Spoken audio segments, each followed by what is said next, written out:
A'udzu billahi minasyaitonir rajim. Bismillahirrahmanirrahim. Assalamualaikum warahmatullahi wabarakatuh dan selamat sejahtera. Apa khabar para pendengar sekalian?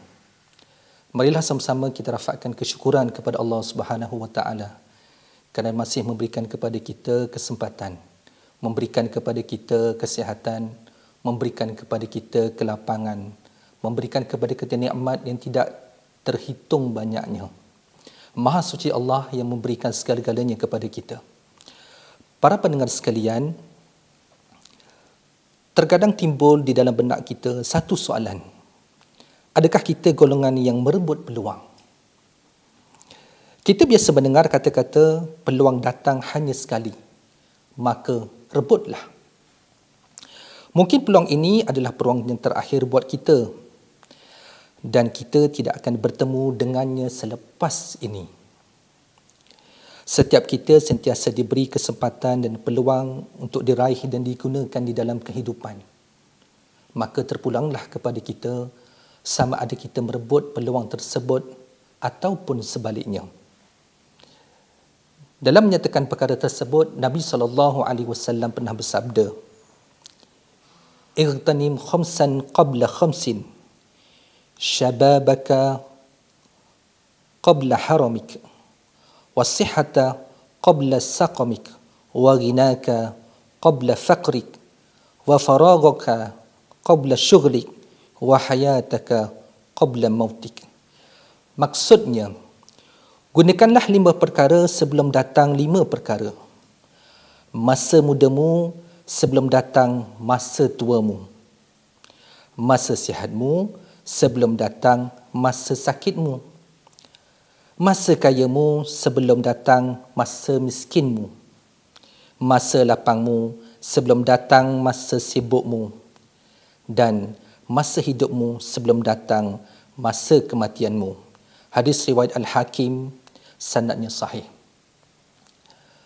Bila sebut kepada hadis Nabi SAW tersebut, saya teringat kepada satu nasyid yang pernah pun dipopularkan oleh kumpulan Raihan. Apa dia, tuan-tuan dan puan-puan?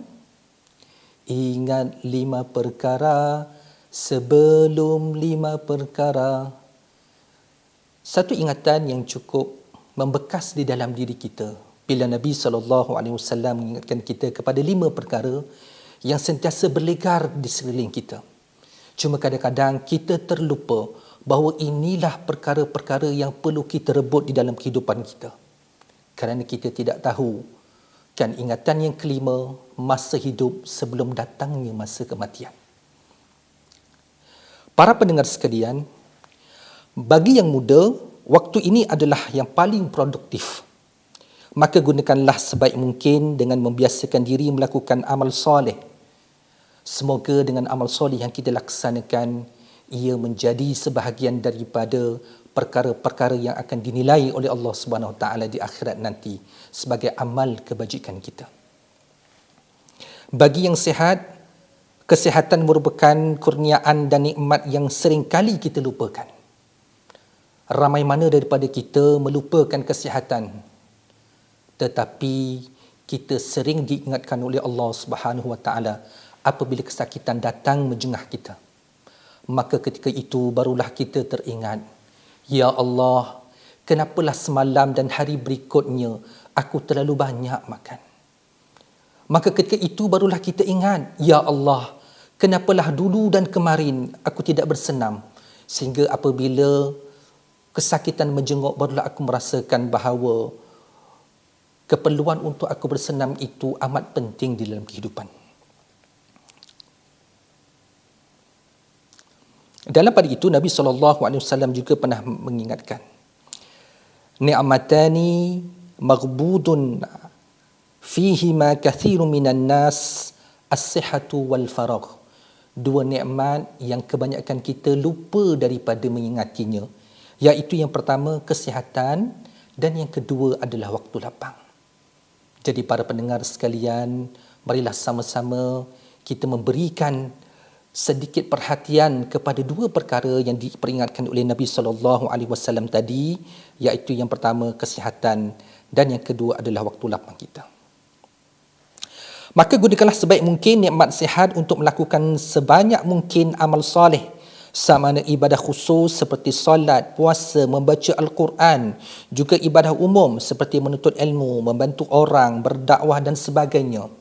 Tidak cukup sekadar itu, tuan-tuan dan puan-puan, kata Nabi SAW, antara benda-benda yang boleh juga kita lakukan dalam kehidupan kita adalah mengalihkan sebarang perkara, sebarang benda, sebarang halangan di atas jalan. Maka itu juga merupakan salah satu daripada amal soleh yang kita boleh laksanakan. Menepani situasi pandemik yang semakin rancak ketika ini, menjadi tanggungjawab kita juga sebagai manusia, sebagai ahli masyarakat untuk sama-sama membantu. Kita yang Allah kurniakan dengan kesihatan, inilah masa yang terbaik bagi kita untuk menghulurkan sedikit bantuan. Setidak-tidaknya kepada rakan-rakan kita, setidak-tidaknya kepada jiran-jiran kita. Kalaupun bukan dengan harta ataupun material, maka berikanlah kepada mereka nasihat. Apa nasihat yang paling penting? Kena beritahu kepada mereka, duduk rumah. Itu adalah satu benda yang penting untuk kita ingatkan kepada mereka. Bagi diberikan masa lapang, gunakanlah waktu tersebut dengan perkara yang mendatangkan manfaat. Maka jangan bazirkan masa yang kita ada dengan perkara-perkara yang lara, perkara-perkara yang boleh mendatangkan kita ataupun berikan kita kealpaan untuk mengingati Allah Subhanahu Wa Taala dan mengingati hari kemudian. Apa yang perlu kita buat, tuan-tuan dan puan-puan, bukan hanya berzikir kepada Allah Subhanahu Wa Taala, tetapi kalau kita berada di rumah ketika ini, marilah sama-sama kita buka tingkap dan pandanglah keluar rumah. Lihatlah alam sekeliling yang Allah jadikan ini. Kerana setiap satunya Allah jadikan tanpa sia-sia. Semoga dengan waktu lapang yang diberikan kepada kita, memberikan kita lebih banyak waktu untuk berfikir. Kerana sebelum daripada pandemik ini melanda, kebanyakan kita begitu sibuk dengan kehidupan, sehingga kita lupa dengan tanggungjawab kita kepada Allah SWT sebagai seorang hamba di atas muka buminya ini. Bagi yang berharta, ingatlah apa yang kita milik adalah amanah yang dipinjamkan oleh Allah Subhanahu Wa Taala. Pastikan sumber harta kita datangnya daripada sumber yang halal.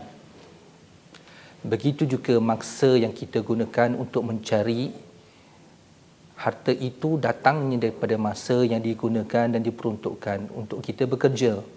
Bukannya kita mencuri tulang ataupun menggunakan masa yang telah diperuntukkan untuk kita mencari penghidupan kepada perkara-perkara yang sebaliknya.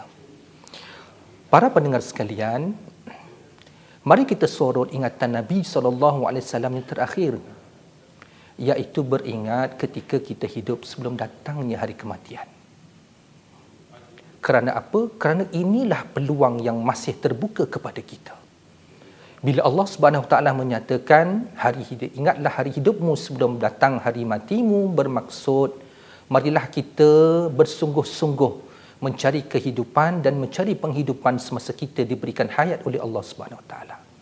Kerana selepas kematian, tiada apa yang dapat kita sumbangkan lagi melainkan amal ibadah dan segala kebaikan yang telah kita tinggalkan sepanjang hidup kita. Saya rasa cukuplah sekadar itu peringatan buat diri saya dan diri para pendengar sekalian buat kali ini. Semoga kita berjumpa lagi pada pertemuan yang akan datang. Ingat dua perkara yang ingin saya tinggalkan kepada kita semua.